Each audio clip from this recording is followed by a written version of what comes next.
Hardan gəlmisən yanıma? Tataristan'dan kalan şəhərindən. Can, Vüsal istili, Vüsal istili, yenə də nə? Vüsal istəyirəm. Vüsal istili, səni xoş gəlmisən. Sağ ol.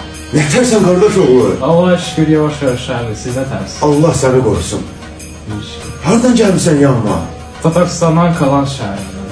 Can, buradan salam olsun bütün dünya Azərbaycanlarına. Sağ ol. Məni orada izləyirdin. Əlbəttə izləyirdim, dədəm göstərmişdi, sizə gəlmişim. Allah can sağlığı versin ati. Allah sənə də can sağlığı Sağ versin. olun, sizə də. Adın nə oldu? Hüseyin, Can, Hüseyin, adıma qurban olun. Səni vətənə xoş gəlmirsən. Neçə yaşın var Hüseyin? 15.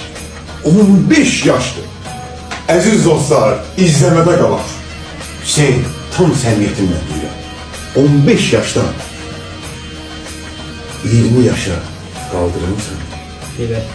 Gedəyirsən. Az eləyim yoxsa çox eləyim? Çox. Çox? Çox ayısı. Hüseyin, qəşəng dəyişim olacaq.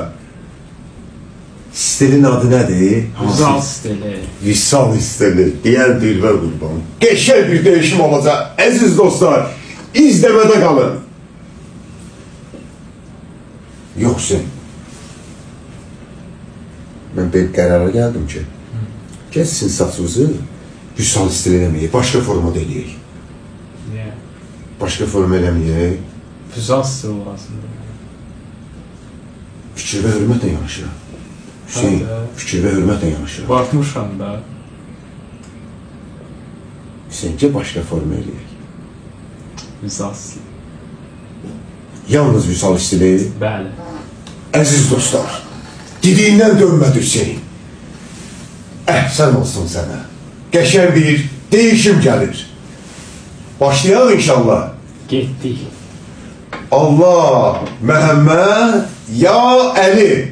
Bircə bəndə sevirmisən, çox saraylar devirmisən, devirmisən. Məni şəklə çevirmisən, gəl şəklini çəkim dünya, çəkim dünya. Pəncərəsən, baxan mənəm, rəng-rəngə yaxan mənəm. Sularında axan mənəm. Gəl şəklini çəkim dünya, çəkim dünya. Gəl şəklini çəkim dünya, çəkim dünya. Kainatda yoxdur sənin oxşar, gecənin sultanı, zülmətin şamı. Dağlarda zərrədir sənin yanında, her zaman sirləri qorur.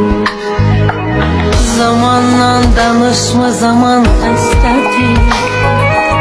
Onsuz da ürəyim dar qəfəsdədir. Zamanla danışma, zaman xəstədir. Onsuz da ürəyim dar qəfəsdədir. Qərib səma